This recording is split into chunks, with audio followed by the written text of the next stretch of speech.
that background? What happened to that background? What Crystal.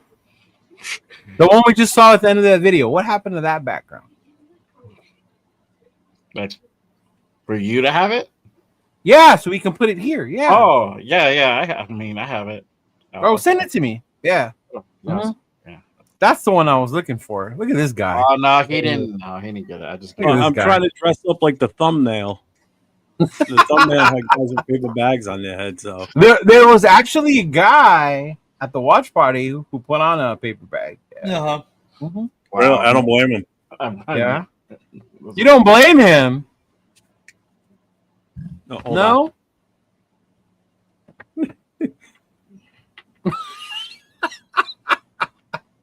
It's actually an improvement, man. Can you keep it on?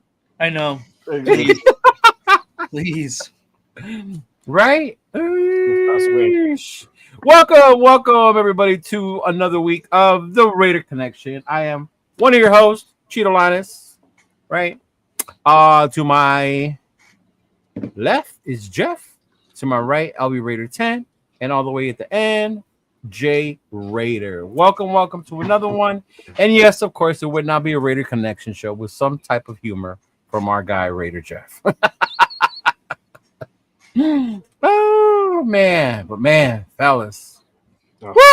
What a week. What a week. Can I just say one thing before we all get negative and all the thing that's going on? I know we were going to let Jay talk right away. I reached out to Devin to see how he was doing, Raiders 24 Nation.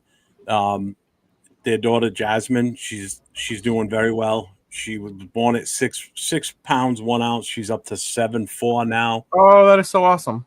She's doing really, really well. He sent me a couple of pictures of her. She's absolutely beautiful. Oh, that's good to hear, Jeff. I appreciate that, man. I'm glad you're still in contact with them and it wasn't just a moment type thing. You know what I mean? No, I talk to him as much as I can. So that is awesome, brother. I'm glad to hear that. Yeah. Mm-hmm. So just wanted some nice thought first before we get into this.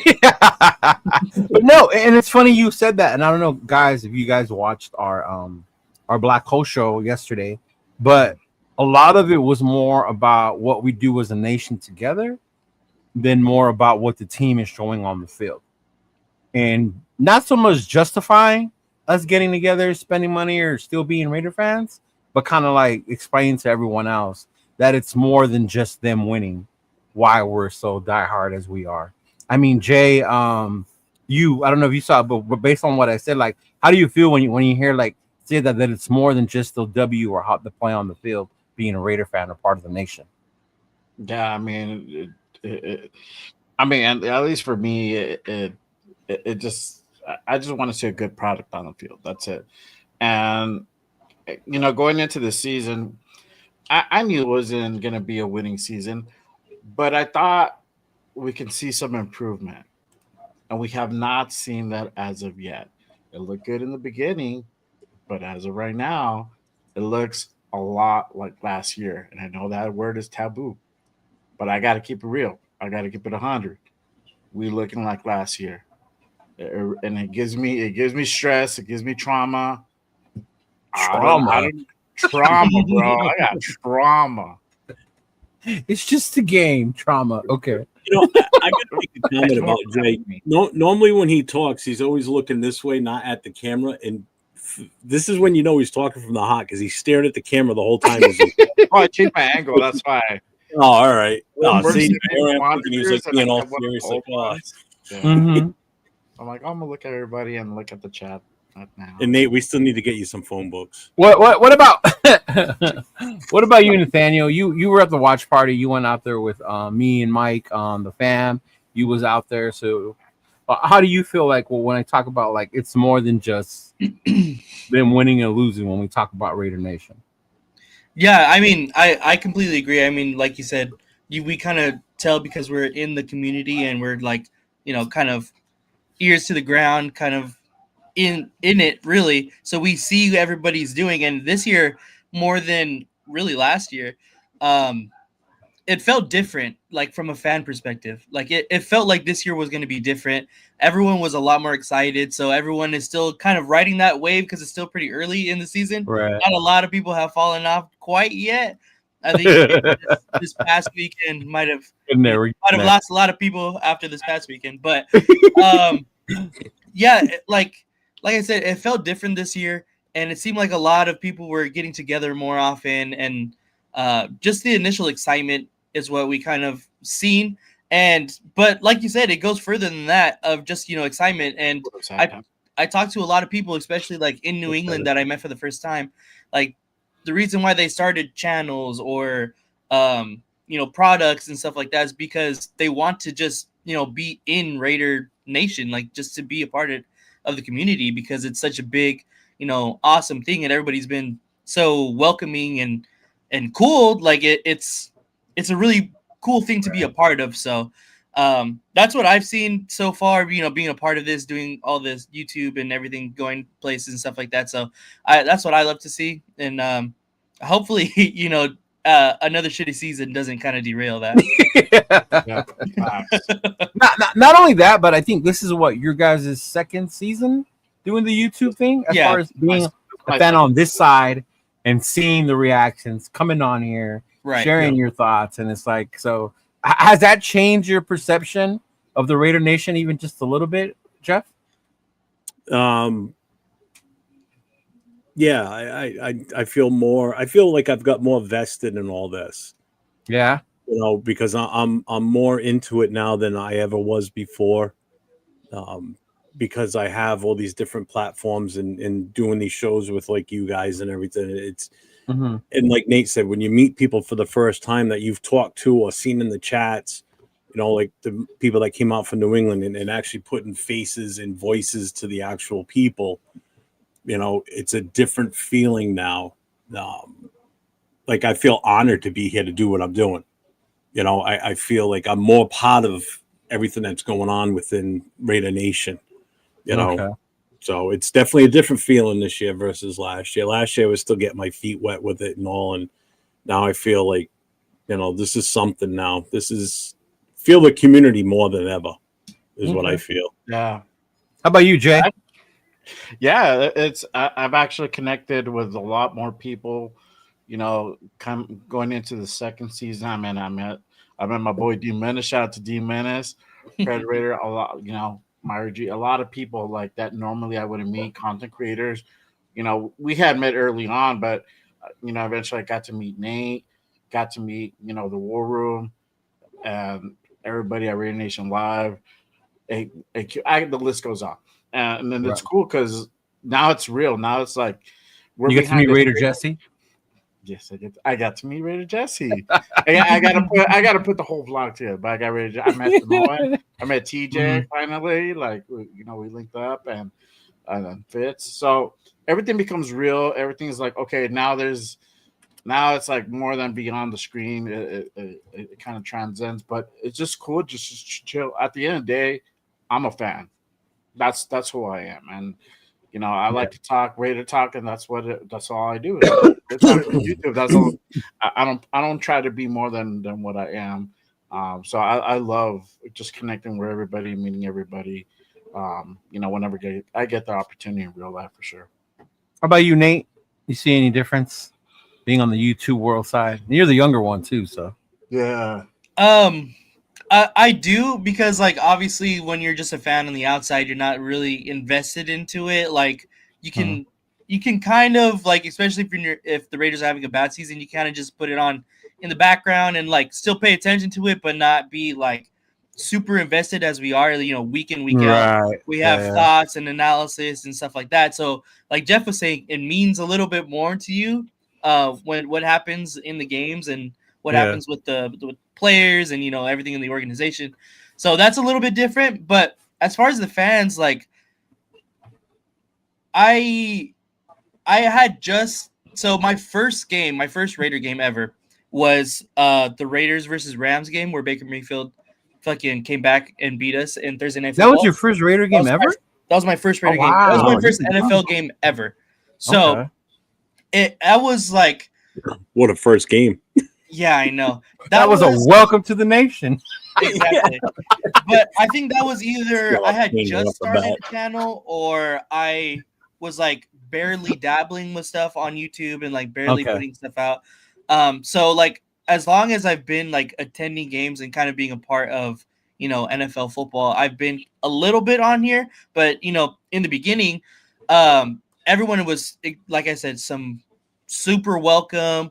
I just when I was documenting going through like tailgates and stuff like that, people were offering, you know, beers and tacos and shit like that just because you're wearing Raider shit. So honestly, like that has just become like tenfold meeting people, and because of this platform I can get my name and face out even more, so people, you know, recognize or like see me more often. So that it's just been, you know, extremely welcoming, and you know there's no other nation besides Raider Nation, so that's right. It's so different. It's awesome. Well, that's good to hear. That's good. I'm glad your experiences have been going well, and I'm sure when you start going to games, Jay just said it, Jeff experienced it in New England, you start to see more of the faces of the people you interact with. You know, right. I remember the first time I saw D Menace, it was in LA in SoFi. He came up behind me and he goes, Cheeto, and I was like, fuck you. Right? Because we don't see faces. We don't see faces. Right. And he's like, D Menace, and I was like, oh wow, like oh my god, like yeah. So that part's awesome. And with that being said, you know, before we get started on this venture deep look into week 3 and what's coming up against the Bears, most importantly, I want to say what's up to the chat, man. Those of you who continue to follow us, Robert Pena, definitely one of the day ones. Our homie Raider Paul, same thing. Raider Travis too. We got to see him in in Vegas. I'm sure you saw him too there, right, Jay, when we were down there. Yeah, this guy right here, 401 Raider Jeff, Mr. Hollywood. You know that guy. I always used to think that when doing fantasy football, I was engaged in watching the games, but I watch the games even more intently now after doing this than I did. You know, fantasy football kind of got me into watching the games more intently. This here, I watch it even more now because of just making sure you got the knowledge of what the fuck's going on. Yeah. Jason Downs, welcome. Michael Guerrero, appreciate you. Chewy, what's up, Big Dog Rorschach? Thank you. Man, the big homie, Sin Valley Darkside president. I appreciate you coming through. Another guy that I ran to in Vegas, and it was just so great to finally see you. The homie Geomax. Gio. You know, he's here. Right? I'll be Raider 10. He's a little punk sometimes, but hey, we appreciate him coming through. Yeah, he's all right. My adopted son. You're a Diesel. What's going on, brother? Thank you for tuning in. Yeah. Ooh, let me see if I missed anyone. Hey, Michael, thank you, Michael. Sacktown Raider Mike, another one, dude. There's my day one guy right there. Yeah, there's Sacktown Raider Mike. Yes, he's definitely one of the ones for sure. Okay, salute, brother. I saw 805 in here somewhere. I know I saw 805. Yeah, appreciate you coming through. I know you just had your show, brother. So Devin, thank you. Jason Marshall, appreciate you. And then again, 805, great show with the War Room, man. That's one of my favorite shows right now. Watching you, Chris and Severe, just break down that film, you know, and kind of reiterate the shit that we already think to ourselves. Like maybe I'm tripping, and then you see it slow down, and you're like, okay, I knew I wasn't tripping. Yeah, you know, G-fan. Watching that film today with on the offense was just painful. Yeah. It was a hard one, bro. God. Yeah. No, it's a little heartbreaking when you see it that way, right? Daniel. Thank you.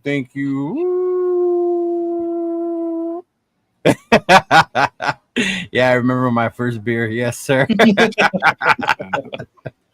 There he is. I'll be at J-Lot on Sunday before the game. If anyone is rolling, I don't know if that's directed towards us or to someone that was in their chat. I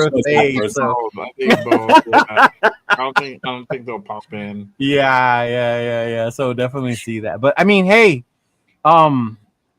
what can we say? You know, week 3, it wasn't pretty. You know, it was not the most beautiful game on all aspects. So I mean, Jay, we'll start with you, man. What are your thoughts after what you saw on from the Raiders versus the Commanders? Oh man, let me tell you guys something. I think that was probably like the worst display of football I've seen since last year. It was hard to watch. You know, wifey was like, why are we still watching this? And it was just halftime, or I think it was early third. And I'm like, it's like a car wreck. You can't like not look away. You're gonna look, and even though it looks gruesome, there's blood and ass everywhere, you still can't help to watch. What an ass! I know. What kind of accident you watching? You're watching it. The offensive line just looked like it wasn't even there. We saw dudes. We saw more linemen get punked than Red got punked by Debo on Friday, for real. And it's funny. Every time that I would see Gino was running for his life, like almost every snap. And it was so bad that he already kind of like there was any hint of pressure, he was already bailing, and because he just didn't trust the line anymore. We had a hard time, getting the run game started. Genty had a better game. He got more snaps. Like I think everybody was saying this. So as long as he's getting more snaps, he's going to get better. And that was the case. He did have a better game, but that guy had to work for his 63 yards. Let me just tell you, he had to I don't know how many guys he may miss in before the line of scrimmage just to go ahead and try to get some positive yardage. And some of the times you get sacked for like 5 yards, and it was just hard to watch. It's the same shit New Year, in my opinion. And just kind of reflecting back on it and everything. I mean, I've had it's been like 3-4 days now since the game has passed, having to process it and looking at everything, the presser with Pete. It's just like, what are we doing? What are we doing? We brought in people, we brought in grown-ups to come in and really run the ship right, but we're still having the same shit. We essentially have a new team, everyone, but we're having the same problems as of every year. Why? I don't know if it's a Raider curse. I honestly don't know, but something has to change. We cannot go on game after game, week after week, doing the same shit and seeing the same result time after time again.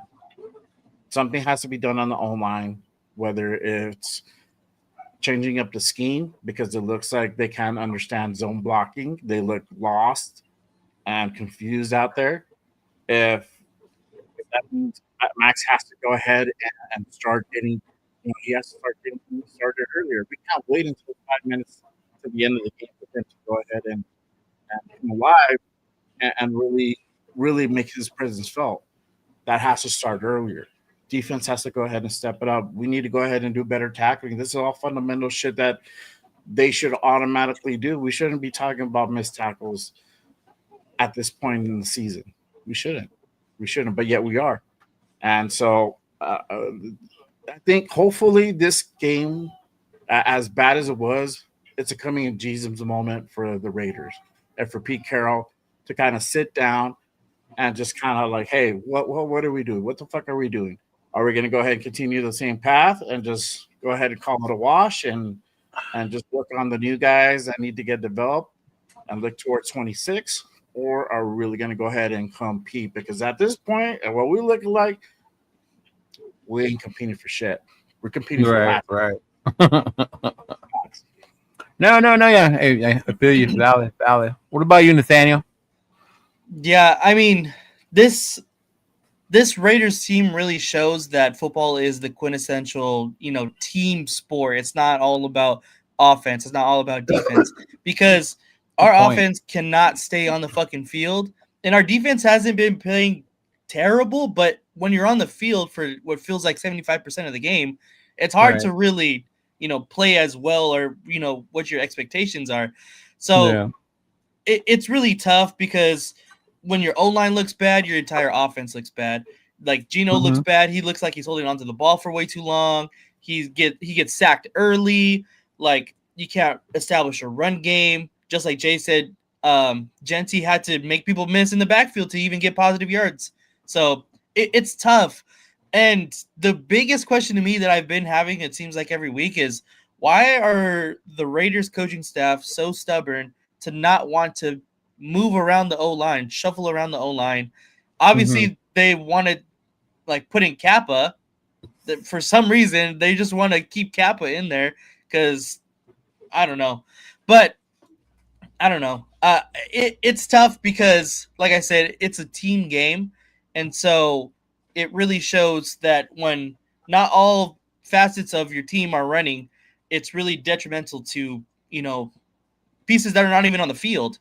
When your offense is on the field and your defense, can't get a stop, it's detrimental to your offense and vice versa. And when special teams messes up in field position, like everything works together. So we need to figure out how to play a more cohesive game throughout.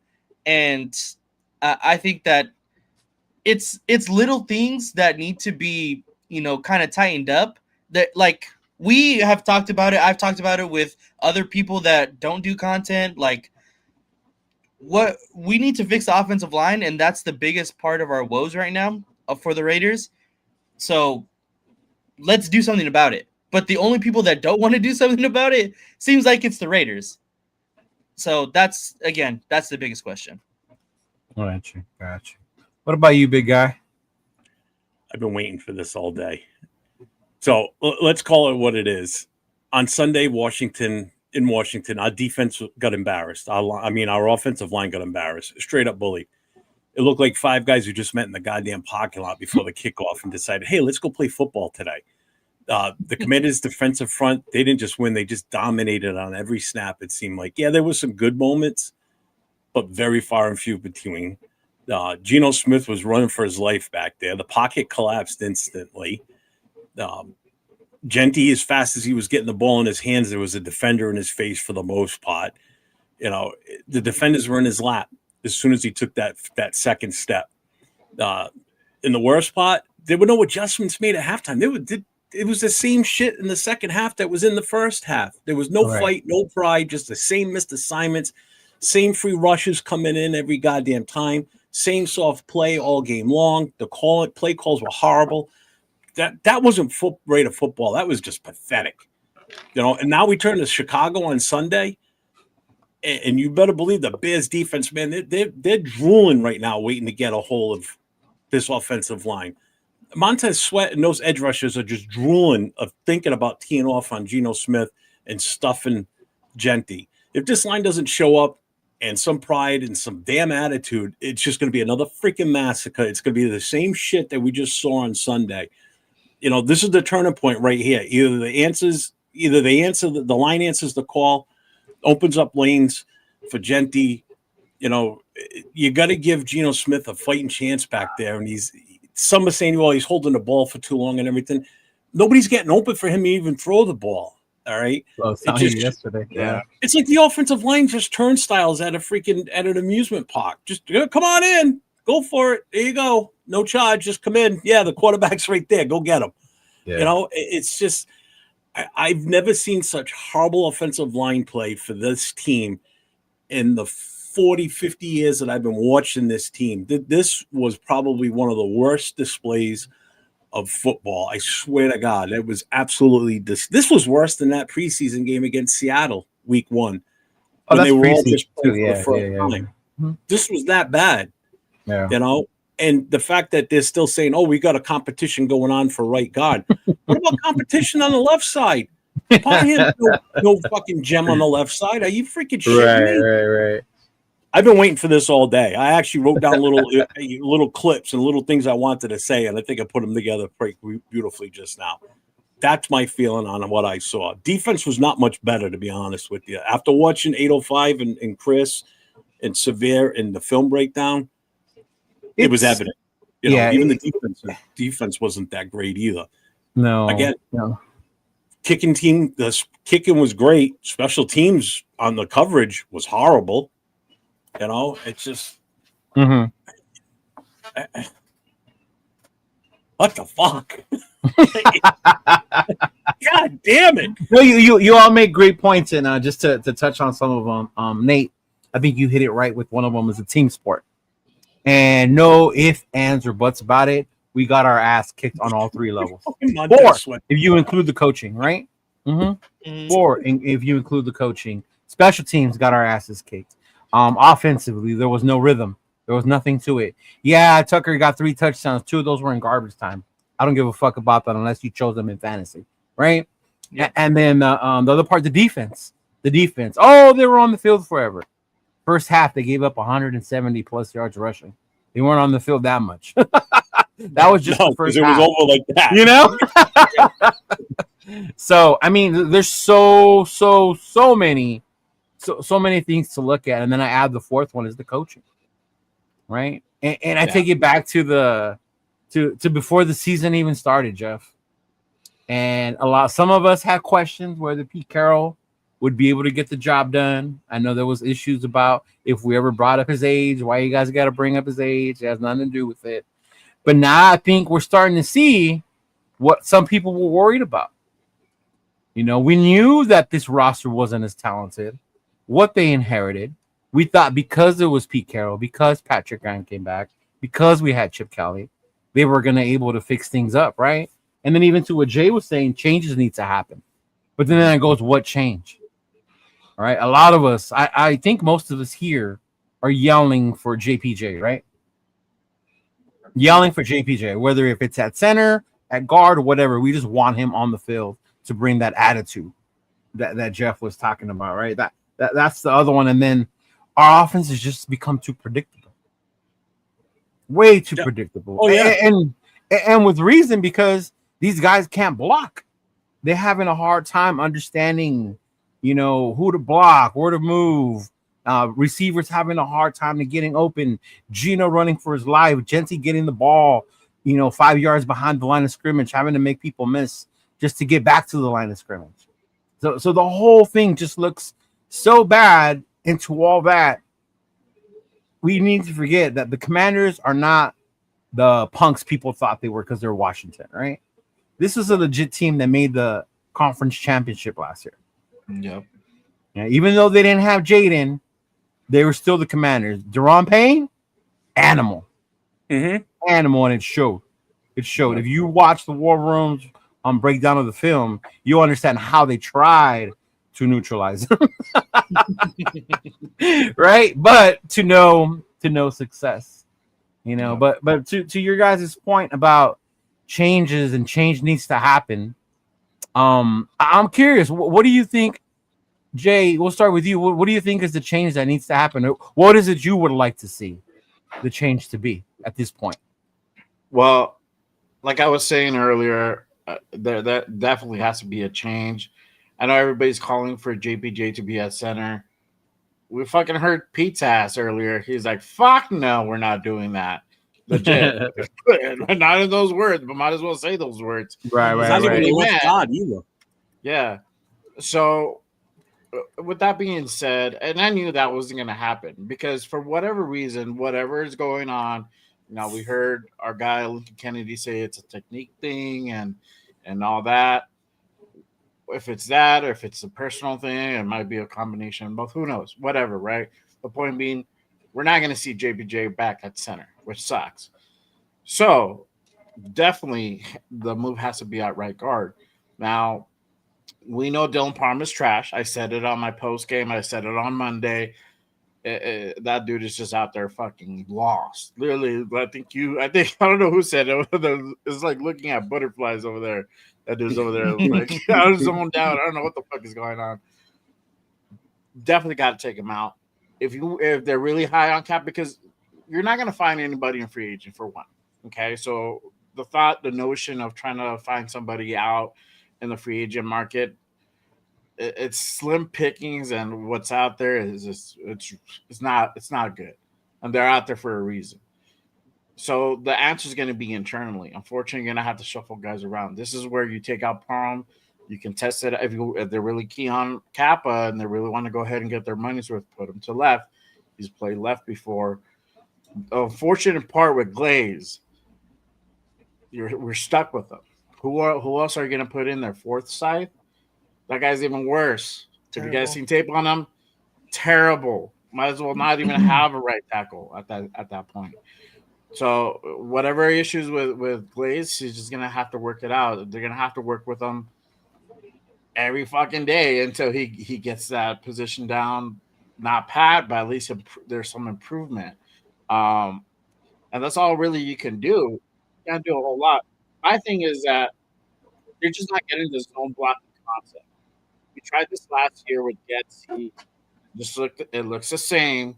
And then once Getsy was out and then Philbin took over, he switched up to man, and then we saw better blocking towards the end of the season. Yeah, we didn't play great teams either, and that kind of helped. But they understood more because it's a simpler concept. They don't have to do too much. You just gotta block a guy in front of you. That's it.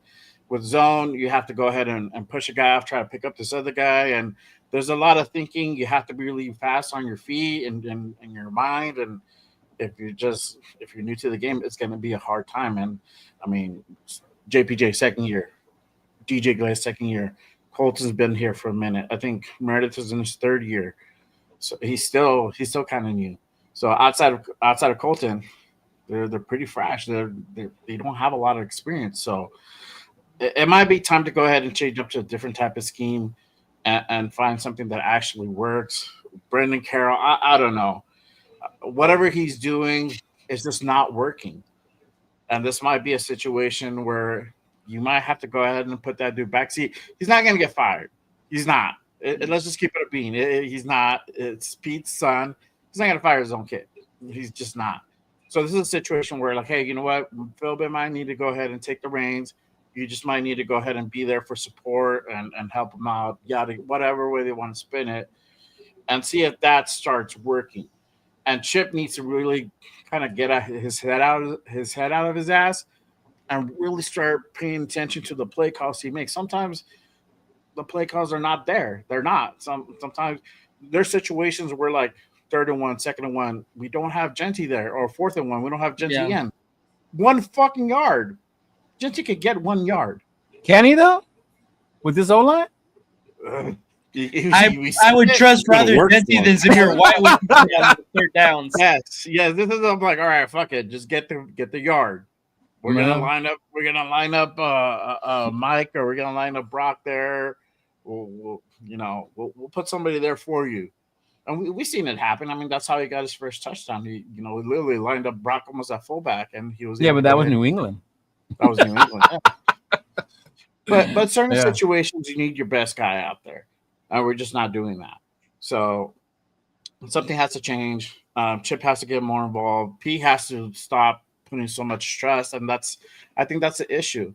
It's not his age. I think it's just a trust thing that he's giving too much control to, his departments, and he just needs to go ahead and be the Peter Bowl and just take a hold of the situation and just run shit. Like, sorry, man, this is a situation that calls for that, where we're entrusting you to go ahead and improve our team, not go backwards, not get worse, which at this point we kind of are. And for those of you who didn't know what Jay was referring to, I don't know if you saw the press conference or not, but he was asked, right? Pete Carroll was asked about if there's any chance, they consider employing the O-line like we saw last year. Meredith at left, JPJ at center, Parham at the right. And Pete basically said, absolutely not. Mm-hmm. This is a decision they made. This is who they're going to stick with. And that's what they're going to go with. So, I think as Raider fans, you hear that and it's frustrating, right? Yeah. It makes you feel like, well, what is it that needs to happen then? So Nate, with that, I'll follow up with you, big dog. Like, what do you think, or what do you feel the changes are that need to happen in order to start seeing some success? To me, honestly, it's acquiring another offensive lineman. I probably left guard, in my personal opinion, maybe a center. Wait. Acquiring when? Like right now? Yeah, as soon as possible. As soon as possible. Because if we want to be a competitive team, if we want to be a competitive team that everyone expected us to be, obviously stuff is not going the way that we intended. So, obviously, coaching, offensive line coach, not going to change. Pete Carroll already said not going to switch up anybody on the offensive line. So bring in another body. Bring in somebody else that can possibly, reinvigorate this offensive line in some kind of way. You mean like a trade, or someone like out a trade in the waiver because Oh, just okay. like just like Jay said, you're not going to find Mhm. anybody out in free agency right now Yeah, that's okay. going to Mhm. be worthy of picking up off the streets and putting them in there off rip. That's just not going to happen. So if we acquire somebody, obviously I don't know off the top of my head who's Right, going to right, be right. acquirable, who's out Mhm. there really. But if we really want someone or want this O line to be, kind of fixed, I think we have to go acquire somebody and that who's ready to play. One and two that could help us on the offensive line. Not just go get somebody like a Kappa that's sitting on the bench right now and Right. on the Browns or whoever the fuck, like that's not going to help us for no reason, Yeah, So yeah. Mhm. to me, I think that's what it has to be. I seen Jeff's comment earlier, like put in the rookies. I would like to see that, but they're just not ready. Honestly, they're not ready at all. And I know you had said that, we can't get any more worse. It could. It definitely could get worse. I'm not gonna lie. It looks bad, but it definitely could be worse. But to me, that's like the only thing that seems plausible within their constraints so far that they've put out there that seems reasonable enough. Like, I don't know. It seems like the only thing that could be changed to me to fix what is our biggest problem right now, and that's O-line. Right. Hey, welcome, early risers. First time Yeah, checking out welcome the aboard, channel. man. Appreciate you coming through, What up, brother. Early Riser? Yes. Mm-hmm. Yeah, yeah. Well, what about you, Jeffrey? I said this last night, but I said it in a nicer way last night. The only way we're going to fix this, first of all, there's no free agents out there. There's no one's going to be. Somebody said in the chat a few minutes ago, there's nobody out there that's going to be willing to trade away an offensive lineman that Right. that's a good offensive lineman, not Mhm. without us paying the price for it, which means we're going to lose a really good player that we don't want to. But again, how really good are our players? To be honest with you, the way that they're all playing, and I'm including Max and everybody else, everybody from point one on the roster to the end of the roster. What's out there that's viable right now that's going to give you any type of value? Right. The only spark you're going to get is from what's currently on our roster or in our practice squad right now. That's all you're going to get. You got to figure something out. You got to play. You got to experiment in practice, and if that means putting the rookies out there in the starting front five on the offensive line in practice and see what you got. But how good is the practice going to be going up against our defensive line too? Soft on soft ain't working. That and remember, there's less contact now in practices too. And that's the other thing too. Mm-hmm. The old iron sharpens iron. Well, this is you plastic. Can't really do it as much anymore. Versus soft poo right now. It's sport versus sport now. Yeah, exactly. There's no sharp edge anywhere in this. It's all dull as can be. So there is no quick fix for this. So everybody got to buckle up and deal with this for the rest of the season because we're fucked.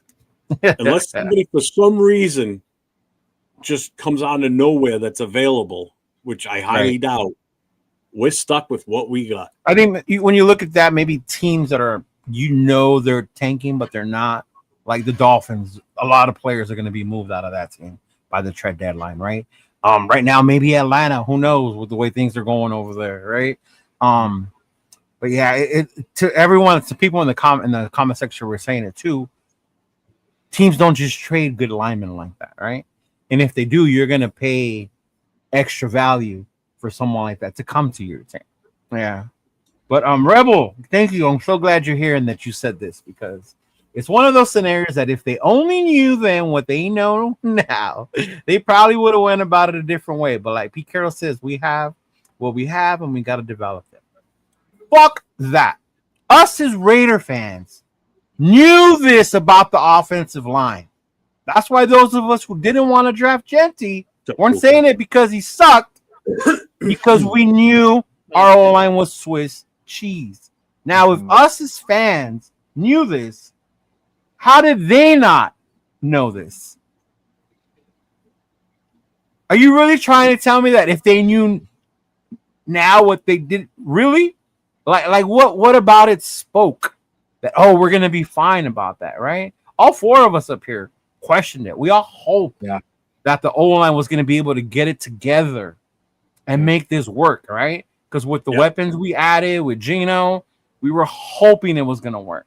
But to sit here and say that they didn't know when the only old lineman we brought in was Alex Kappa, we paid him 11 mil. right? In hopes that we didn't get last year Kappa, that we got like, what was it, 2-3 years ago, Kappa? Tampa Bay Kappa? Like, come on, man. And I get it. It's gonna take time. I understand that. But I think this is why some of the nation is frustrated, because this is the stuff we were yelling for in the offseason. Yeah. Right. Granted, you can't make players come in here. All of us wanted back then, right? Yeah. We wanted homeboy from the Chiefs, right? Yeah. We wanted was the other guard who went somewhere else. Anyway, to the Bears. He went to the Bears. I forget. yeah, there you go. We wanted him, right? Obviously, we figured you have to pay more because we're the Raiders, right? But they didn't come here for whatever reason, right?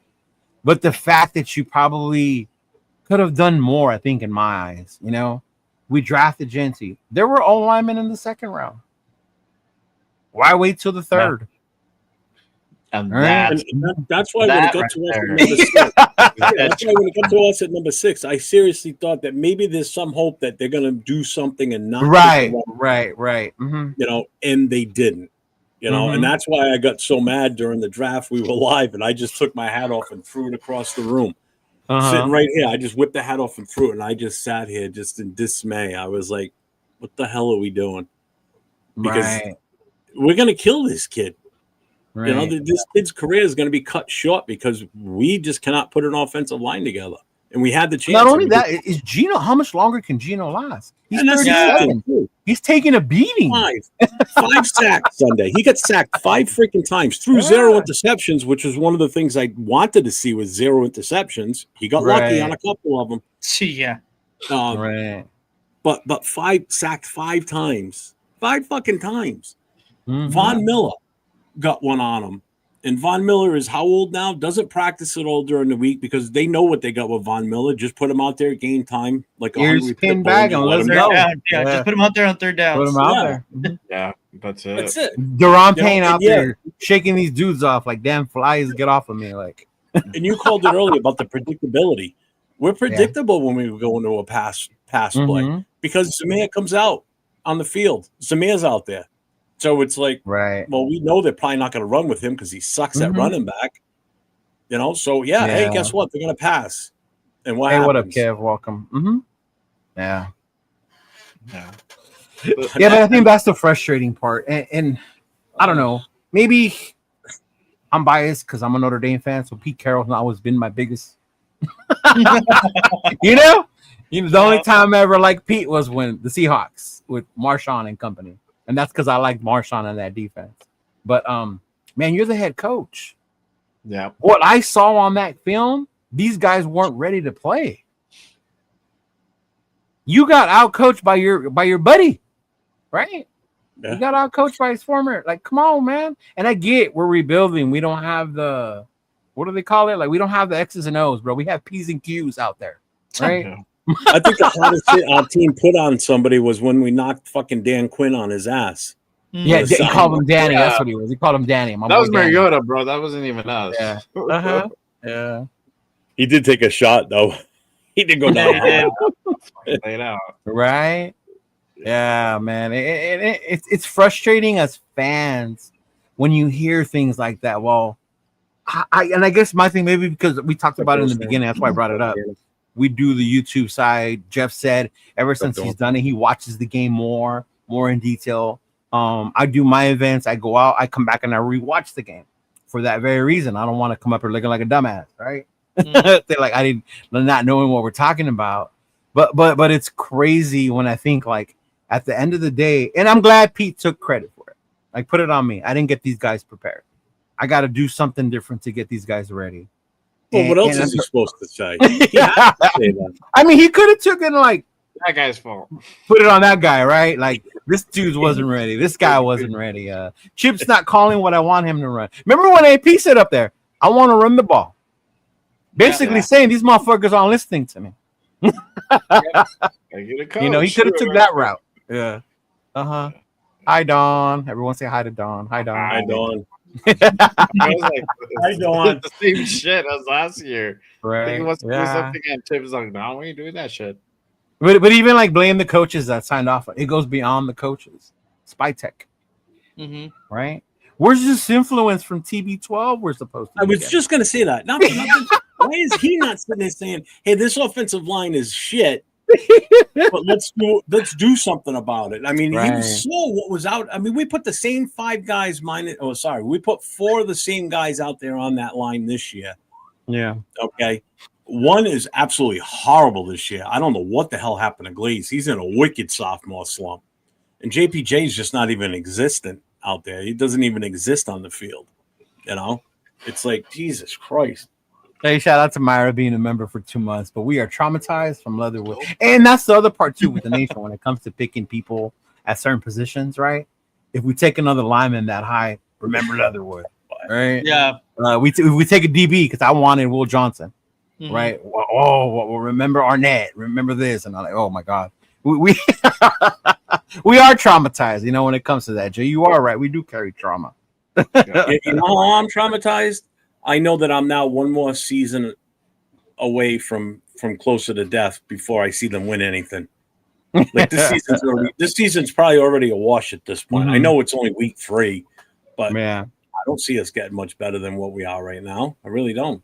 It's gonna take a miracle. Right. I mean, hell, I hope there's a surprise coming somewhere. Yeah. You know, where's James Nostradamus? Maybe he can tell the future for us. Oh, even James Nostradamus was speechless, y'all, yesterday. He didn't even know what to say anymore. We tried to have him make a prediction. He couldn't come up with one. I think his only prediction was that Caleb was gonna fuck us up on Sunday, right? Something like that. Yeah. But he just didn't want to say it. Oh man. And then all eyes, I'm glad you meant Glaze is another one, man. Glaze is getting beat out there at right tackle, and he did a good job last year. But maybe it's time to even try and bring him back inside on his natural position. You know, if you're going to move things around, because obviously something's got to change, bro. It really does. And until that, I think the nation's going to keep complaining. You know, we want to see better, and I told you this yesterday, Jeff, with the rest of the guys. We got catfish week 1. We did. we played a weak New England team with new coaching staff. We saw this high-powered, explosive offense, right? And we thought we were going to see that week in and week out with the addition of Genty getting going. And since then, we haven't seen the same. No, we ran into 3 buzzsaws. Yeah, right? Mind you, we played great teams. Yeah, and week 1 was just a battle of 2 shitty teams, and we were the better of the 2 shitty teams that day. Yeah. That's what it came down to. Yeah. Yeah. I mean, Nate was there. He saw with his own eyes just like I did. I mean, that first drive was a thing of art. It was beautiful. You know, just right down the field. Howard, I'm so glad Howard is here. As a Seahawks fan, everything I hear up until now sounds all too familiar. But be careful. And I think for me, the telltale sign about like what's going on is one, the JPJ situation when they mix it up, and then when they brought in Forsyth. Yeah, I was like, what? No. Like that was a real head scratcher for sure. Yeah. Yeah. Hey, Notre Dame is in Arkansas this weekend. Actually, my cousins are Arkansas alumni. They both graduated from there. So I believe my uncle is going to go with them to that game. Obviously, the Notre Dame fans, but yeah. Rebel, you going to that game? Is Rebel going line to the play? Game? Is Rebel going to the game? I know. Are you going, Rebel? Yeah. Because I know he's down there. Yeah, perfect point. We have a lack of talent, and we're going to lose to all teams with superior talent. Yeah. And I think that's the part people were saying, calling us negative, right? Because we weren't saying 10+ wins. We weren't saying Super Bowl. I think I had us max at 7 wins, right around there. And that would be a good season. Like, oh, you guys are being negative. I think that had a lot to do with recognizing the talent that we have. I told you guys in the beginning, you're basing our receiving core on 2 rookies. Which one we haven't seen for a long time. and we literally spent our second round pick on him for him not to play, which we could have gone out and got. And I only see him on the field as a blocking wide receiver, so you might as well put him at tight end. He did play tight end at LSU. On Sunday. He came out for one play for 10 yards. No, he was there for more plays, but as a blocker. No, he was out there. Yeah, he was out there. Literally, I saw him maybe like 3 times, bro. He was out there, but he was just being used to block. Yeah, Dixon was still on track for 15-2. Yeah, maybe inverted. 2-15. What up, Nutty Raider? What's going on, brother? Welcome, Raider. 15-2. Yeah, see, and it was the same thing in Seattle, right? The battle line play. Yeah, and I think that's part of Gino's problem. He's got PTSD. He's having these massive deja vu flashbacks of running for his life in Seattle. But he had receivers that could muscle the ball. We don't have a DK Metcalf on this team. There ain't nobody strong enough to muscle the ball away from anybody out there. No. And can I just go back? You know that you mentioned Metcalf? I was one of the guys screaming in trade for him. We don't need a DK. He's washed, right? Have you seen him in Pittsburgh? He's having a great year so far. Tell me a DK wouldn't have been great on this team, Nate. No. Oh, you just didn't want to trade for the only reason is that he would not. Still wouldn't have an O-line. We wouldn't be able to get him the ball because Gino's getting sacked too much. But at least with him, you can put it up. And there's a 50-50 chance he'll come down with it. Yeah. That's what Megatron is for. Who? Megatron. Thornton ain't muscling the ball away from a kid in a stroller. You shitting me? The guy's got no stroller. Man. Not maybe we'll hit a random Raider Powerball. And you know what? It'll probably happen that way, Myra. It'll be like someone like Lucky Tassi that comes out of nowhere and becomes like our dominant O-lineman, and we're like, what the hell? But then by that time, like we'll have Genty will be gone, or right. Yeah. Oh my God, look who's back, Jeff. He was in the chat last night on our show, and every like 10 minutes he'd come in, time to fire Chip Kelly over and over. Leo's smart, man. Leo's no. See, we should have did what the Bears did. They revamped that whole O-line. Yep. Chicago was smart with what they did. There's no two ways about it. That offensive line is they're not going to be easy to get by either. Did we shoot our shot in week 1? It looks like we did, bro. That's it. No reload, no nothing. It looks like we were that new recruit on his first time on leave, went out to go see Mama Son and let it all go on the first one he saw. Oh shit. No reload, no recover. Like for real.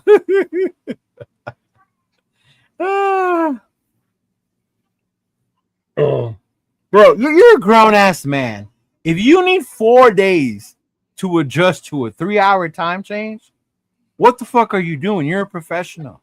You've been doing this for a while. You should already know how to train your body and prepare for that. It ain't college.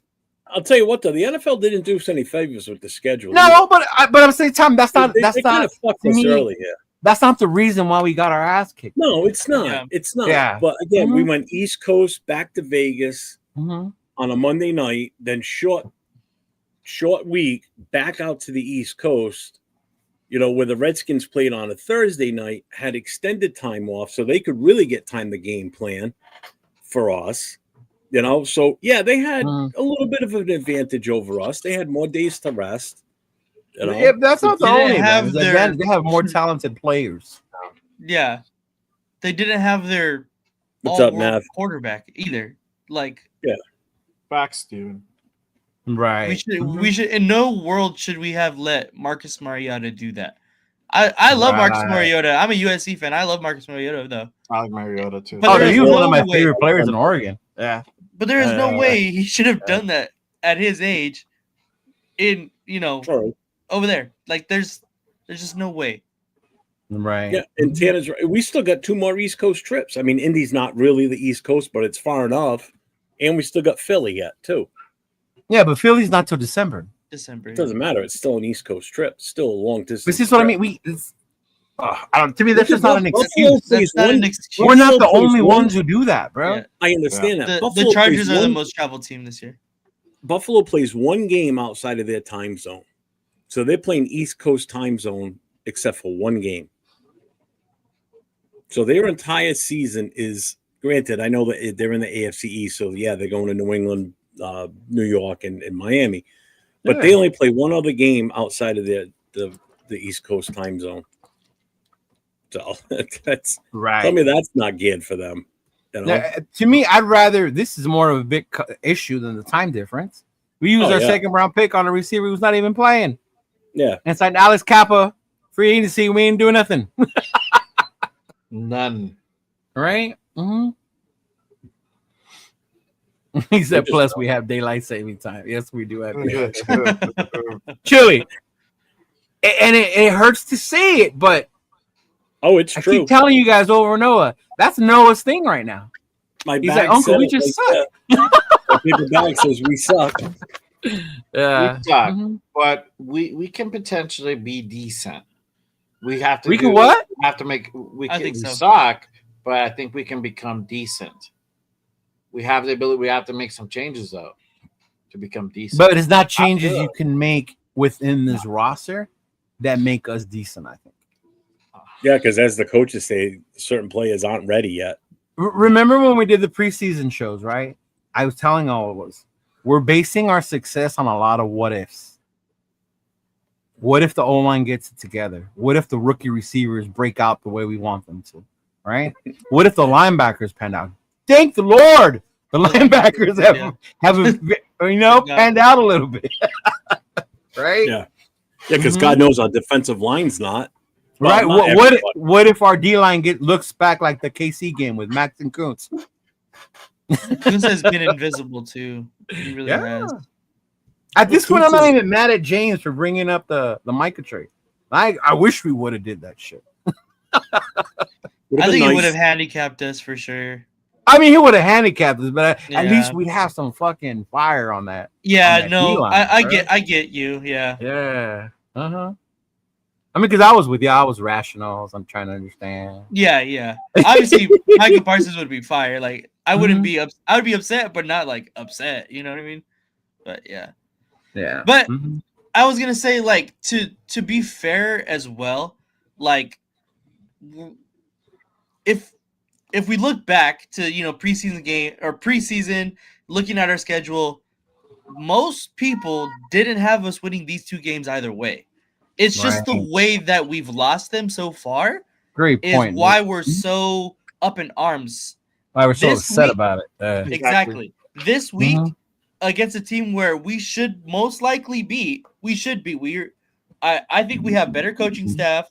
We have a better potential offensively because I love Caleb Williams. Obviously, you see my USC flag back there. I've seen multiple films that he cannot read a fucking NFL defense. I love Caleb Williams. Don't get me wrong. He cannot read the NFL defense.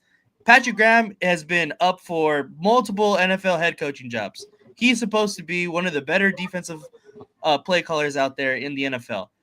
If he can't, fool somebody that can't read an NFL defense, I think we have bigger problems. But this is a team that I think we should beat. I just think, in general, we should beat. So this week, if we continue to have problems, I think this is kind of the turning point for our season where we go from maybe we can be a good team, maybe we can be a cusp team to, all right, let's start looking next season. Let's start seeing what we can build in the off season. Let's see how do we continue to, build this roster the way that Pete Carroll wants to. But I think that it really starts this season, and playing against the teams that we're supposed to beat, like the Titans coming up, like the Colts. Well, the Colts actually look good, so I don't know about that team anymore. But but still, to me, like these past two games, we weren't supposed to win either way. So we knew going in that they were better talented teams. Like obviously the Chargers, they look good. They went to the playoffs last year, and then the Commanders obviously went to the NFC Championship last year. Like you said, they're more talented than us. It's it's the teams we're supposed to beat that I really have my eye on. Okay. Mm-hmm. Now, you as the USC fan, I'm glad you're here. I told this to Jeff yesterday. And when Jay comes back, maybe he hears this. But in order to beat Caleb, you have to put pressure on. Oh, yeah. You have to put pressure on. If you don't, as bad as he is reading defenses, he will tear you up. He plays like he thinks he's Superman. He thinks he's the best player on the field at all times. At all times. If you can get to him, he'll get into his own head and he'll throw bullshit up. Yes. He'll do that. He did it at SC. He did it last year with the Bears. Yeah. Like that's all you have to do. You have to get pressure and you have to be able to cover the receivers. They have really good receivers. I like the receivers in Chicago. So if we're able to get, some good coverage, get a little bit of pressure on Caleb, I think this is, again, a winnable game. Right. Can we just do this? Can we have someone on the front line on the defense have some bottles of nail polish in their pocket and just throw it on the grass? Maybe that'll distract him. You might want to use the nail polish. All right, get off my lawn. You might drop the ball and go for the nail polish. Look, make fun of him all you want. Make fun of his zestiness all you want. I'm not making fun of him. But if we don't pressure him, that zestiness is going to walk all over us at Allegiant. Yeah, it definitely will. 1,000%. He's going to leave that stadium with the dub, person off. Yep. Yeah. What about I mean, my take on this weekend is, and this is going to play off of what just happened on Sunday. That Bears defense is going to just smell that opportunity. They saw what Washington did. They're going to try and implement the same thing. Yeah. I mean, you've got Montez Sweat out there, the Bears edge rushes. Just like I said earlier, they're licking their chops. They're just waiting for this game this weekend because they know how bad our offensive line is. And unless Genty gets it outside of the tackles, where he's got some one-on-one matchups, he ain't going to do much. I don't think we're going to. I think we're going to be in the same position again this weekend against the Bears that we were against the. I won't call them that, but the Redskins.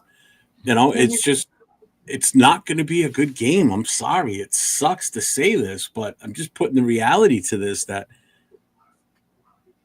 there's no fix that's going to get us good by Sunday. There isn't. I just don't see it anywhere in this team. Mm-hmm. I think also a big thing is we haven't been as, how do I say it? Like Chip Kelly hasn't been super creative with the ways he's getting the ball to Ashton Genty. I want to see him in screens where I don't think I've seen one pitch play to Ashton Genty. Which makes you wonder kind of like why though, no? Exactly. We spent our 6th overall pick on him. He's obviously a really good talent. Like the analytics and the deeper analysis stats say he's a really good running back. So let's get him the touches. Let's get him the opportunities to show why we picked him that high, why we had the faith to not pick somebody else like an offensive lineman, like Jeff was saying, to not pick the corner, to not pick, exactly. So it's like we obviously chose him that high for a reason. And I don't understand also he's a rookie running back. I think Chip Kelly or Pete Carroll said, I don't know, but they were trying to ease him into the NFL. I never understood that. I wonder if why we don't do those kind of plays. And I hate to say this, but if our O-line can't do simple run blocking, can they not block on screens? And that's why we don't do them? That's the thing is I feel like it would be easier to get them out in space. That's what I think. In my mind, Meredith is better out in space. He's played guard, so he's he's used to pulling. JPJ is obviously really good at that. The only guys are Miller because he's a little bit older, but even then, we've seen him and he's been decent on screens before. And then Glaze has just been really bad this year. So he's been bad this year. Yeah, I don't know what happened to him. But I think that it just to get our offensive line an easier opportunity to get the blocks out there. Is I don't know. Woo! I've heard someone say this already too in the Twitter universe. That Chip is doing this to get Pete fired so he can take over. Wow, Woo! that's crazy. That's a big rumor. Woo! All right. Yeah, I mean, I doubt it. I would hope not. Chip does have a reputation for being a bit of an asshole, right? Yeah. Mm-hmm. And I know a lot of the nation is upset with the way we run the style. We're always in the shotgun, always in the pistol, never under center, right? There's no fullback. I get it. Traditionally, the NFL has moved on from that. Right. If you look at Chip Kelly's offenses, I can't even remember even seeing a fullback in any of his I don't offenses. think he really has. Yeah. Yeah. Right. But I mean, and I can't think of most teams that run under center at this point. Maybe Jacobs does sometimes with Green Bay. I think Right? Green Bay, yeah. Yeah. Philly, but Philly has that yeah. amazing O line with Yeah. Hurts, and even they do read option every now and then with Barkley and with Hurts. Yeah. Mm-hmm. Yeah. Set that up for Friday, Jason. You know I was looking at a couple. Not gonna lie, I was already looking at a couple. Yeah. It's so true, though. Yeah, right. And I get it. I think that's why I brought up the who's to blame. It's like I think there's enough blame to go everywhere. Yes. Brandon Carroll, Pete Carroll, Chip Kelly. You know, I'm not so much trying to blame PG.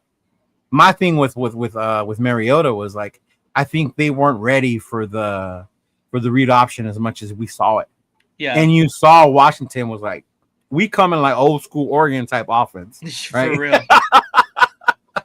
And the Raiders weren't ready for it. I think it took them a while Yeah. to adjust because the second half you saw they didn't gain as much yards rushing as they did the first half. Mhm. Yeah. Mm-hmm. But man, it's tough being a Raider fan, big dog. It's tough. It's tough. Oh yeah. Mm-hmm. Hey, the Tyree fans have been quiet. Damn. Very quiet. He had that one sack, and I ain't heard from him since. Yep. Right? I'm gonna have to start putting tape over this freaking thing right here. Well, look at it, guys. So I just went for the hell of it. I went to the PFN. I think we're mock 8 draft right thing. now, right?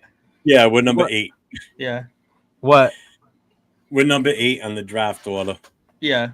Oh, you already So- looked. Yeah, just for the hell of it. they would. Yeah. Right now, it's number 1 is the Saints, the Panthers, the Dolphins, the Giants, the Jets, the Titans, the Browns. Can't and know the what's going on, brother. Yeah. Rams. But even the Giants, bro, look what happened with them, right? Everything looked dumb. Russell looked horrible, throwing to the goalpost, shit like that. Mm-hmm. And what did they do? All right, Jackson, let's go. Yeah. Honestly, at the worst fucking week possible, in my opinion. Bro, you as a Jackson Dart fan, he's gonna hate that it happened this week. Because he's gonna look so bad. Like it Who are they playing sucks. this weekend? The Right. Chargers. Oh, Yeah. in New York, I don't know. I think to be so. honest. It is in New York. is it? Yeah. Mm-hmm. Yeah. But yeah, he's not gonna. I hope he lights it up. I really do, because that's a guy I was kind of hoping. I know Nate. That's the thing is like even We're if you almost look done at the with Washington. Giants, Yeah. even if you look at the Giants, like they have things that you can look forward to. Like they have Yeah. Jackson Dart, who they haven't really seen yet. They have Malik Neighbors. Malik They Neighbors. have Cam Their Scattergood, D-line. who's fucking nice. Their The D-line, D-line's sexy good. Dexy. They got freaking Darth Vader. They got Brian Burns. Like they Mhm. have things that are you can hang your hat on. Like, hey, right. we're not gonna be super bad for this long. They got This stuff long, obviously right. to work on, but like we do have our players too. But Yeah. I don't know. It just seems like maybe it's just an outside looking in. I'm sure Giants fans will probably look at us and be like, "You guys got shit too," but I don't know. Right. Well, I mean, Yeah. initially, like when we were looking at the schedule for this season, it was like, oh yeah, we got the Giants. I'll tell you what, right now, I think it's 50-50 on who's going to win that game. Yeah. If they keep going the way they're going, You imagine if they beat the Chargers this weekend? Holy shit! Well, then, hey, the whole travel thing becomes true, right? Yeah, exactly. They went to the East Coast. That's why they lost. Yeah. Uh-huh. You know what? I'm back on the Giants train. Fuck it. Let's go Giants. Fuck the Chargers. Is that your side team? Is that your side piece, Giants? No, fuck no. I can't be. If you have a side piece team, you have to have it fucking be an actual good team. You can't pick two bad teams. That'll just fuck your whole mental look. Dude. Yeah, fuck what you meant. Yeah. But yeah, I mean, on to week 4, we got the Bears coming in, coming off a great offensive performance against the Cowboys. Mm-hmm. But then again, who hasn't had one against the Cowboys this year, right? Definitely, no matter what Jerry says, they're missing Micah out there in Dallas. Diggs doesn't look the same since the injury. He looks horrible out there. He said my side piece is the Bills. You know what? I wanted to, but as an old school LA Raider fan, I can't because they always knocked us out of the playoffs. So that's one of the teams I despise. Yeah, my side chick is the Steelers. Y'all know that. Yeah, the Steelers. Yeah, but yeah, back to the Bears, man. It's not going to be easy, right? For one, we're back home. Jeff said it yesterday. Vivid tickets sales were looking like 50-50. Yep. Nate, Jay, we've been to Vegas numerous times. Not surprised. We're 1-2. Yeah. We looked bad last week. I'm not surprised. Chicago travels very deep anyway, right? Yeah. So, I mean, Jay, we'll start with you, Big Dog. How you feeling about this game versus the Bears? Another Lions fan right there. Yeah. I was okay. So at first, I was like, "Cool, this is going to be a good game. We definitely have a shot to go ahead winning it." Now, looking at what the Bears did to the Cowgirls last Sunday, I don't know about that anymore. And it's like, it's a type of situation. They were in a type of situation that got blown out too. And usually, you kind of teams come back with a vengeance. They're going to play even harder, and that's what they did. And literally put 31 on the Cowboys. They were up 24-10 at the half. Right. It was already over before, halfway through the game. Well, I mean, we're going up against Ben Johnson, the guy that we were supposedly gonna get, but yeah, that Adam Schefter is full of shit, huh? Yeah, we're really serious about him. Right. Yeah. He's still a rookie. He's still a rookie coach. But we haven't been playing good. And so that's a rub right there. And we're really gonna see whether or not can we make those adjustments offensively to get something going. Can our defense really step up and really apply pressure? I want to see more Max, to be honest with you. I need to see more. That dude need to eat more. He does. I need to see Kuntz do something. At this point, he's fucking been quiet since the beginning of the season. He hasn't really done the fumble he caused, right? Yeah, that's it. And I want to see more Booker. I mean, he helped cause that turnover on Mariota on Sunday, but still he's wishy-washy. He comes in kind of like waves, so just more consistency from him. Hopefully, Adam Butler's good, and we'll see him back on Sunday. He's been productive, and so has Lualu. So I want to see more of those guys. Linebackers need to get their shit together. Secondary needs to get their shit together. Enough with this missed tackling bullshit. A lot of missed tackles. Yeah, a lot of missed tackles. We gave up 2 touchdowns on missed tackling, if not more. Right. Special teams.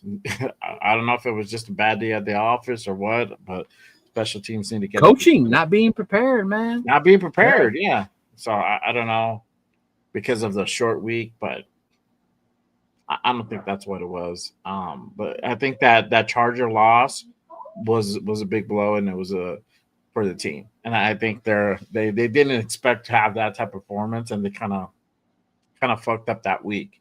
And they kind of went into that week with like their heads like hung down low, instead of like, hey, we're gonna bounce back. We're gonna go ahead and get the dove. They didn't, or at least play hard, and they didn't. It was. Yeah, I don't think the Chargers was. I think it was a bigger disappointment this weekend. Yeah. To be honest with you, because I think we played pretty good against the Chargers. We were in it the whole game. The defense played good. Right. But not we were in it. We were in it. This game in Washington, we were out of it from the start. Right we're from out of it by halftime. We were out of it by halftime for sure. Oh, I think we were out of it sooner than that. We were not looking good. I mean, that one bright spot was the early touchdown to Tucker when it mattered. Right. I think that was a nice play. Kudos to Tucker and kudos to Gino escaping the pressure and finding Tucker.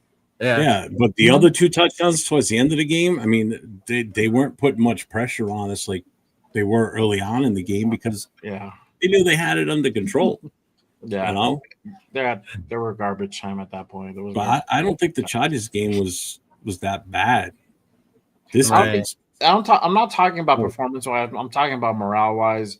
I mean, we had the ability to go up 2-0. This more morale wise, this loss hurt me more as a Raider fan. I think so. For the fan base, this one hurt more. I think for the team, because of how bad we looked. Yeah, I think for the team, when Mariota took off his helmet and you saw the gray hair, Nathan, what did Noah say? He ran over us. Yeah, exactly. I was thinking that too. I was like, what the fuck? This is a motherfucker. Yeah, with the Chargers game, I think it was more of because it was our home opener. The electricity was in that stadium. I was watching on TV and I could feel the electricity. So I can only imagine what it must have been like to be in the building. You guys were there, so you got to experience that. But it came through on the TV that way. I think that's where the team might have felt like they got where they let everybody down because everybody was so hyped for that game. There was so much going on that weekend, and but they were in it. Yeah. Oh, and what about you, Nate? As far as meeting people and everything, there's one person I really want. I want to meet Noah face to face so bad. That kid, I could just sit there and hang with him. He saw Nate and that boy forgot Uncle was there, bro. Yeah. That kid is so awesome, man. Yeah. Mm-hmm. Yeah. Yeah. We can't believe we're talking about fire. We're not talking about firing Peter Chip. We're not talking about it. Yeah, that was just the thumbnail, big dog. That was to get you to come in here and say that. We got him. It worked. Got him. He's like, fuck that about. No, man. Thank you for tuning in. We're not on that wagon of fire everyone right now just yet. Not at all. Yeah. I know I'm not. I know the guys. I'm not. Hit Boy is. Mm-hmm. Well, except Hit Boy. Hit Boy wants Chip Kelly gone. Yeah. Only coach I want to see moved around is Brennan. Right. I want him off the line, coach. That's well. My friend also said he's the run game coordinator. Too. He's the run coordinator, which I totally just didn't even fucking think about. The offensive line coach normally is, but it's it makes a lot of sense why we're struggling so much. If the offensive line is struggling, why the run game is struggling as well. Yeah. So that it was like, how did I not fucking think of that? That just it makes so much sense. That was but yeah.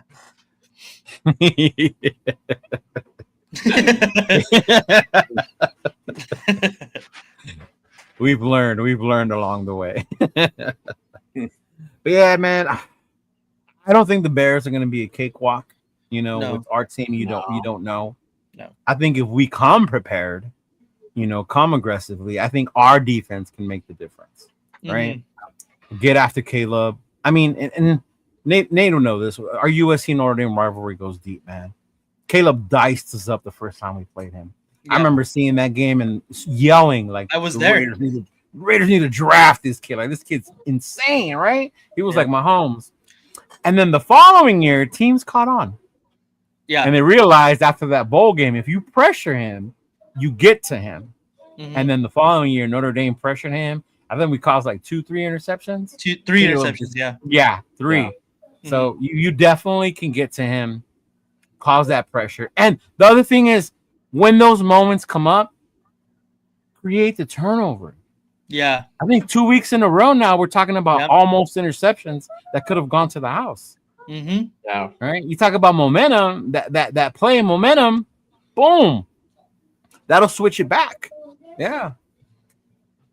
On too much shotgun. Too much shotgun. He's not wrong. No, he's not. We run a lot. We run a lot of shit on the pistol. I don't know, man. They can be going back and forth sometimes. Like, let them coach. Let them know what it is. I don't know. But yeah. But yeah, to me, I think it heavily relies on our defense. If we can pressure Caleb, Max can get to him. Devin White, Jamal Adams, Koontz, get up in there. You know, Adam Butler. We just need some type of pressure, and then we can start creating those turnovers. And I think then we'll see our offense click and get that momentum going. I'm hoping this is the game where I see that big run from Genty, where I'm gonna like get up and then just be like, that's what I'm, talking about. We're seeing flashes. We've been waiting for it. Yeah, we're seeing flashes. That's a good thing. The potential is very much there. It's just creating those opportunities. Eric, I love you. I kind of wish you wouldn't have ran over that safety though. Like you could have made that dude miss and taken it to the house. But you wanted to run him over. Yeah, he did. Yeah. I was talking shit. He's like, "Fuck you."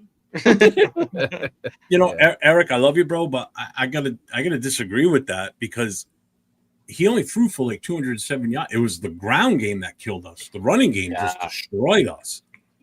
So the secondary wasn't really involved in a lot. I think it was the big touchdown that Luke McCaffrey touchdown. Yeah, they keep giving up big plays, and that's frustrating. Yeah, but still, again, it was mostly the running game that destroyed us. We couldn't stop shit.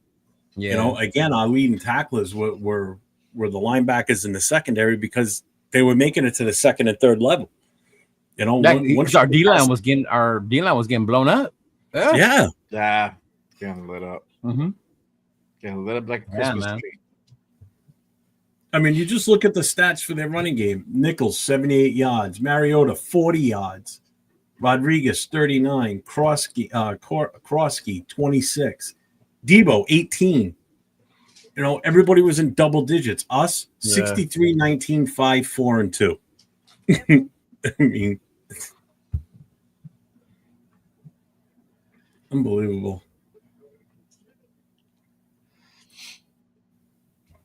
No, but yeah, man, it's insane. It's insane. Yeah, but I mean, Jeff, what do you think, bro? How do we do against Chicago?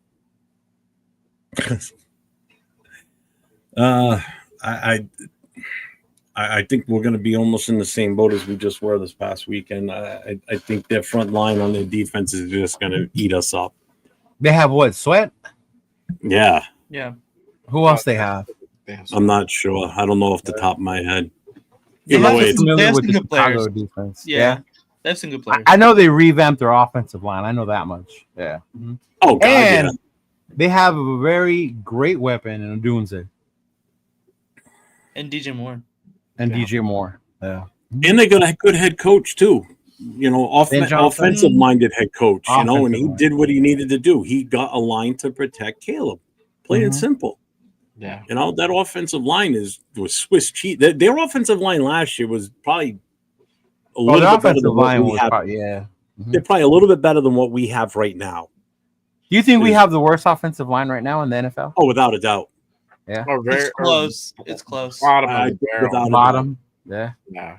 It's funny. I was watching the Raider Squad show earlier today, and shout out to Chantel. But she was talking about as far as like how much money that teams spent on their offensive line. We're ranked 28th. I forgot the figure, but we're ranked 28th as far as how much we spent on the offensive line. And I want everybody to kind of let that sink for a bit. 28th.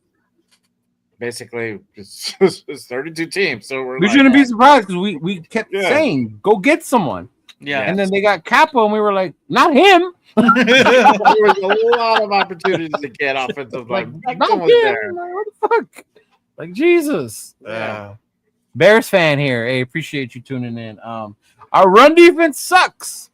So as long as you keep it on the ground, sucks more. you might win it. Yes. And even when I hear things like that, like the Raiders are the team that say, hold my beer. Yeah, yeah. legit. Oh, so like last week, line sucks against the Yeah. run. Oh, wait a Mhm. minute. Well, wait till you see our offensive line on the run. We're just Yeah. we're worse. Mm-hmm. Yeah. Your defensive line, you say it sucks against the run. We're gonna make you guys look like the 85 Bears out there this weekend. Probably. Yeah. I mean, The way we're hopefully, playing. hopefully Yeah. it pans out. We get that run game. I will say this: as bad as Sunday looked, we're 1-2. Yeah, we're not If out we of it. come out Yeah. of Vegas with the win, we're 2-2. I think that's where most of us expected us to be after week 4 anyway. Exactly. Exactly. You know? Mm-hmm. Yeah. So is the season lost? I don't think so. Not yet. It depends on what your expectation was of the Right. season. Because like you In said, all the honesty, when schedule. when Nate and I did the schedule before the season started, I think I picked us to lose to the Chargers and to the Redskins, but not in such a shitty fashion. Right. I picked Yeah. us to win the Bears. Who's the You know, Redskins? I figured The us at, Redskins. I think I had us at 5-2 by the break. Oh, you do have it on here. Hold Yeah. on. Mobile Raider. Raiders. Yeah. What's up, Mobile? What's up, Mobile? Yeah. Uh-huh. But yeah, I think most probably had us. I know I had us losing to the Chargers and the Commanders, I think also. Yeah. Because by then I thought JD5 was going to play. Yeah. Right. Mm-hmm. Yeah. Nate, quick question. People have asked me about this. Yeah. You know Caleb, so I want to ask. A lot of people were saying if Mariota ate us up running the ball, what's Caleb going to do? Is Caleb a running quarterback or is he a mobile quarterback? That's the thing is Caleb wants to run the ball, but he wants to okay. So if he plays within Ben Johnson's system, then he could eat us up in the pass game because like I've said, the same thing against Herbert, it was the deep intermediate throws inside, and that's what Ben Johnson is trying to do is get those deep, right over the linebackers right there for a bigger, throws, chunk gains. That's what Yeah. Ben Johnson likes to do, and then beat you over the top eventually. But that's what he likes to do. So if he plays within the system, that could be a problem. And then two, his mobility could be a problem. If we don't tackle, like we've all know, the Raiders can't really fucking tackle. But what he did a lot at SC was he liked to run the ball. But I know since entering the league, he's done a lot less of it because he wants to hold on to the ball for the big play over the top where he throws a lot of interceptions. So if you, it could be a double-edged sword because against the Vikings, he ran a lot and he scored touchdowns and I think he might have been actually the leading rusher in that game. So if he wants to and they tell him, go ahead, do your thing, it's possible. But I don't think that they're going to allow him to. He might get a couple plays here, but I don't think he will. So as much as he can, I don't think he will because it's not their scheme to. Like against the Washington Commanders, you're fucking me all up, keep saying the Redskins. Against the Commanders, that was what they were trying to do. They wanted from the get-go, you saw it. Yeah. Exactly. That's not what he was trying. That's not what the Bears want Caleb to do. They want him to, be a quarterback, stay in the pocket, use his mobility to make big plays, whatever. But that's not what they want him to do, to be a zone read kind of quarterback. That's not what they want. So, like I said, as much as I think he can, I don't think that's a big possibility. Okay. And final question: are you going to wear your USC Caleb jersey under your Raider jersey? I don't have one, so I won't. Wow. I was like this close to getting one multiple times, but yeah, no. He's gonna bring his USC flag with him that's hanging on the wall back there. Yeah, if I was going to the game, I probably would. They got a big matchup with Illinois, right? Yeah, big noon on fucking Saturday. Yeah. Mm-hmm. And that's another thing. Come on with me with this travel back and forth thing. Have you seen college football nowadays with the Big Ten? Yeah. These teams are traveling east to west weekly. They're fucked up. Yeah, they're fucked. I get that, but they're not playing on a Monday night and then having to travel out 3 days later. No, but they have full 1 day of practice, full classes and all that other crap. So come on now. Yeah. It's like I said with Amari Cooper. if you were exhausted from traveling, coming to the headquarters, Yeah, that was. you didn't want to practice. Like, bro, I didn't want you here. Yeah, imagine that dude. Yeah. On the team. At this point, I kind of wonder would he have been an improvement. Fuck no. Oh man. Yeah. It's gonna be only you with your C jersey. I have some Marcus Allen. That's what I want so bad. That's a good one to have what if you want got one. so bad. I can get you one, big dog. I can get you one that says Pac-12 on it still too, if you want. That'd be fire. Yeah, the only one that I have is Reggie Bush. Yeah, Brick Hawaii. Change the O-line back. JPJ healthy, and put back Meredith at left guard. Have some chance for Raider for life. And somebody mentioned Lincoln earlier today. Lincoln's totally opposed to that. Mm-hmm. Yeah, Moving him back to center. yeah. He's like, the coaches picked their 5. Let them do it. I know there's concerns with concussions when it comes to Jackson. So I only said I don't even want him out there because he's the bulldog. He's the one that sets the tone with that aggressiveness, right? And I was watching an old interview when Max had him on the rush, and he asked him guard or center, and he was like, "Oh no, center. I remember my first time out there. It gave me the confidence. I slammed someone, and I was like, I'm ready for this." So, but yeah, Nice. Like, I understand why, like, the move to guard because of his swiftness and light on his feet. Like to get with if he pulls, like, I get it, but it just hasn't been working out that way. So yeah. No. Like Jackson, if you come back, take it easy at practice, big dog. We know you're physical. I don't need you to get hurt at practice. Right. Right? Jesus. But yeah, man. I mean, before we wrap it up, anything else you guys want to share about this weekend's matchup? I mean, I had a pretty good Sunday last week. Did you? Would you like to share about your Sunday? Oh yeah. So obviously, me and Leo had the watch party with TBH, IE, and with Raw. So we went out there. I went with my girl and my cousins. I went with my girl and my cousins. We got raffle tickets for both Raw and for Leo. Literally, it was so funny because we sat right in front of everybody. Like, we were right in the front. We got there like a little bit after the game had started, so we were right in front, and we were right in front of the table with all the prizes. And so we were looking, and we're like, "Oh, I want that one. No, I want that one. No, I want that one." So we got our raffle tickets, and it was so funny. Oh, ticket this one. Oh, that's me. Oh, ticket this one. Oh, that's me.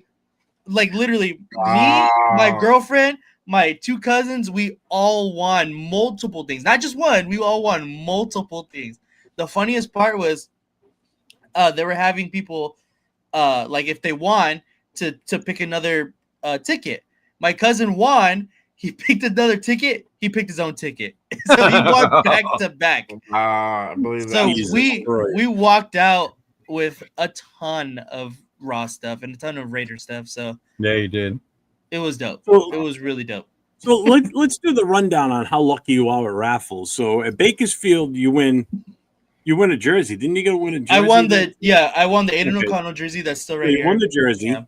You got the tickets to the Raiders Cowboys game on Monday night. That wasn't a raffle. That was more a competition. Yeah. But I won bingo. But I won the bingo to you get won the into bingo. it. Yeah, bingo. Okay. Yeah, to get. So what else? Did you win anything out here? No, I didn't get any tickets though. I didn't buy any tickets. Or else I probably people would have. really thought it was rigged. Yeah, really, right? Yeah. I wanted to let other people have chances. You know, we didn't have a lot of stuff to put it back in our bag. So I would have shipped it to you. True. Yeah, but he bought a bunch of the stuff that Mike had out there. Yeah. Dude, it was dope. It was fun. Dude, you need to go play the lottery. Is what you need to do.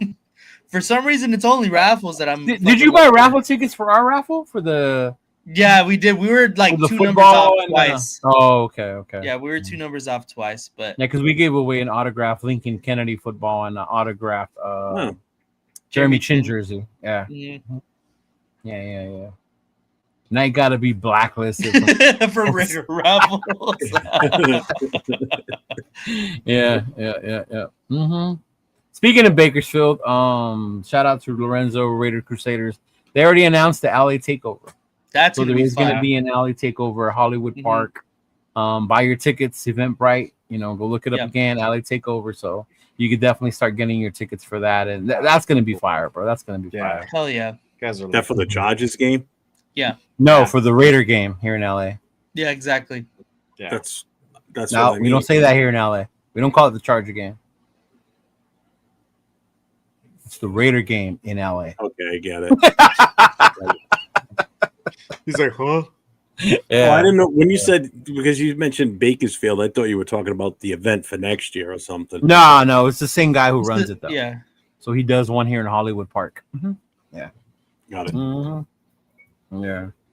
But moment of truth, fellas. Predictions. We'll start with you, Jay. All What is right. your score prediction for Week 4 versus Caleb and the Bears? Caleb and the Bears? I predict it's gonna be another close one. Hopefully. But I do think we're gonna get the dub. And if we do, I think it's gonna be like a 21-14 game. Oof, that's exactly what I was gonna say. Okay. All right. Yeah, Nate? I'm gonna go the same score, 21-14, with what Jay was saying. I think that we're really gonna have to depend on our defense, especially because if our offense can't get anything going again, it's really gonna have to be able just kind of a management of points, really make sure that Right. they don't Yeah. score and take all the opportunities that we can offensively. So I think it'll probably be 21-14, maybe even a little bit less. 49 to nothing. Fucking Eric. I like that score. I hope it's that score, to be honest. Yeah, me too. That's one of my chapter members right there, Eric. Yeah. I figured 'cause he was from Facebook. Yeah, Nate met him. I'm sticking with my 30-21. Until we score 30 30-21. points, I'm going to keep predicting us. Maybe scoring that's the 30 curse, points. big dog. Switch it up. Make it 29. Yeah. Nope. 30. 30-21 30. we win. Hmm. I'm still saying we're winning. I will never say we're going to lose. I will never say we lose. Nope. I don't care who we're going to eat. Who said yesterday on our show we were going to lose? Probably James. I did. You did. I did. I'm dead. I was probably still on my feels.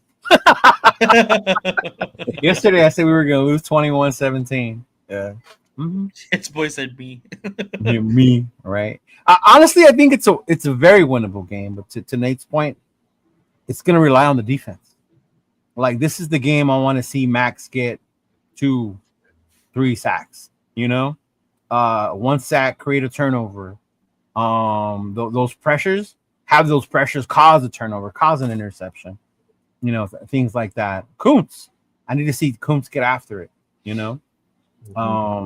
Tyree, leave him unblocked, Chicago. An unblocked Tyree is a superstar. The Hall of Famer. Right? Leave Tyree unblocked and let us eat, crow when it comes to Tyree. But yeah, I mean, part of me still feels because our O-line is such Swiss cheese, seeing what the Bears can do, then hearing their D's is pretty bad. Their run is just as bad. I mean, I guess I'll be positive today and say we're gonna win, right? I'll say we win that game. Good boy. 20-13. I like that. 20-13 we win. Yeah. I just don't want us to abandon the run. Just run. Run the Right. wheels off. Even if it's If run defense is that bad and that porous, then let's just run the shit off. I mean, for once, can we be ahead of the game? Yes. On first down, let's get some yards. I'm tired of 3rd and 10, 3rd and 12. That limits so much. You talk about Chip Kelly.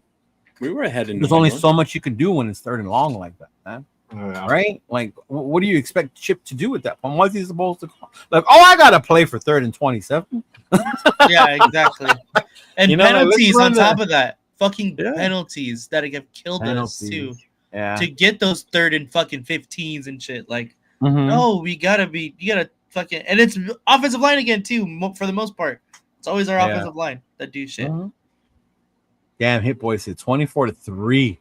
Bears. No faith in the Swiss cheese O line. Just not positive in us moving the ball and our defense only going to hold for so long, man. And I think that's why it's important to get ahead. If we can get a lead, that changes things, right? Because then we can run the ball more, right? Even those last carries Genty's had in that Patriot game, they weren't effective, but they were an effective game management wise. Yeah, right? You ran the ball, you ran time off the clock. New England didn't have time to come back. You know, the defense was able to go in there and pin their ears back and then just go after the quarterback. Yeah. Mm-hmm. But yeah, I mean, you guys got anything coming up? I know tomorrow's Thursday. You have coast to coast tomorrow, coast to coast. Yes, sir. Is it going to be on? Because I heard there was a problem with OBS the other day. Oh yeah, it was my Wi-Fi. I figured it out. Really was it? Yeah, my Wi-Fi was not good because there was an outage in my area. Can you just get on one of their StreamYards and share it the way the rest of us do, or you just refuse to? No, I'm good. Fucking Nate. All right, well. What about you, Jay? You got anything coming up this weekend? Yeah. Make sure you guys, everybody taps in for Good Morning Raiders this Saturday, 10 a.m. We'll have a guest on for the show. So make sure who's the guest? I'm getting the final confirmation. But, you're getting final confirmation. Confirmation. But we'll see. You'll hear from my publicist tomorrow. You'll hear from my publicist. Okay. Yes, we got to run it. We all got to run it back. Got to run it back. And those of you who know our boy Raider Will, he joins us for our most notorious podcast. He's gonna start doing weekly shows as well. Oh, nice. Yeah, so make sure you guys keep an eye on him. Make sure you follow him. That's one of our buddies. He's gonna be doing, I believe, Thursday and Friday night, something like that. So he did one tonight. On. Huh? He's on right now. He started. There you go. That's what it was. He was going to be on today. Yeah, he's going to be on today, and then So, yeah. But he's got a shit ton of people on his panel too. Good. That's awesome. I mean, that's what he wanted to do. Yeah. Good for him. Yeah.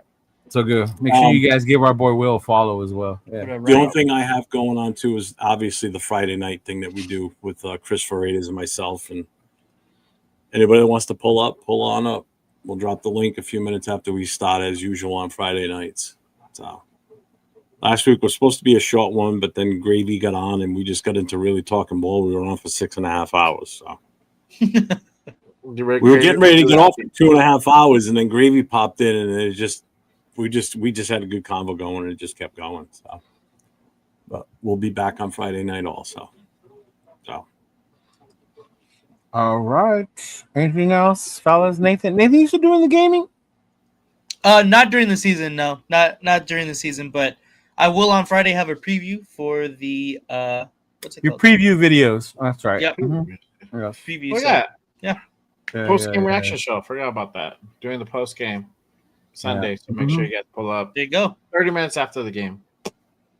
Okay, Raiders 16-13. Hit Boy's coming around. Hit Boy's coming around. Hey, I see that being a likely score though. Yeah, I can see that too. Yeah. Sorry, my Raiders is not when we lost. Right? Hey, I get it. All right. Ooh. All right, fam. Thank you all for tuning in. Why is he saying not to listen to me and Nav, man? This fucking kid. Why are you paying attention to it? I just saw that. I was like, why Ignore is he saying it? Bro, like I tell my clients, ignore it. Yes. Normally I do ignore it. She's the one that takes over the chat. It's fucking annoying. Don't look at it. Yeah. Don't look at it. Mm-hmm. All right, y'all. Thank you for tuning in. Make sure you like and subscribe to all 4 of our channels.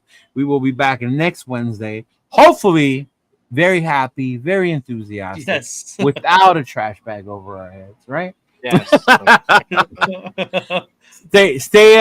Stay tuned in for our clickbait thumbnails. Apparently they work. Work tonight. That's for damn sure. Well, a lot of people. Yeah, there was. Yeah. So I didn't have a whole lot of time, so I just went the traditional sense. You just what?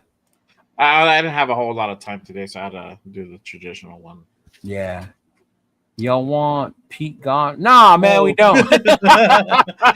What's another one? Too soon, bro. It's too soon to get rid of Pete right now. Yeah. Yeah. Honestly, before I say I want Pete gone, I think I would have to see how we end this season and see if the players are actually responding to his way. Right? Obviously, it takes time. Right? Yeah. Yeah. We'll see. Yeah. Mm-hmm. But I mean, and I'm not the biggest Pete Carroll fan. I'm a Notre Dame fan. Fuck that fool. I saw the documentary the other day about the USC Notre Dame thing. That game. Yeah. And then the tush push game. Oh yeah. No, push. Yeah. And they were like, USC had this long winning streak. Notre Dame had a history of ending it. It just brought back all those feels, bro. All those sad feels, man. Yeah. Of how I could not stand Pete Carroll on that USC team. You guys were good. Reggie Bush, Lendell White, and they Ray Maluga. Some of the great players, man, were on that fucking squad. Yeah. Yep. Mm-hmm. Yeah. Predator. So when are you guys bringing me back on? Yeah, Bella. Mm-hmm. What up, man? Yeah. Does he tune in on Friday with y'all or no? No, but I should have him come on Friday. Yeah. Mm-hmm. Yeah, you didn't tell him, huh? Friday, you probably haven't told him. I know, right? I hasn't told him. Jesus.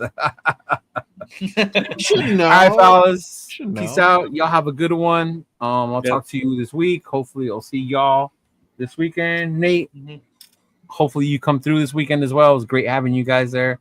Yeah. Watch you do the party, bro. So appreciate you. Anthony, Friday night I'll send you the link Friday. Mm-hmm. Yeah. Let's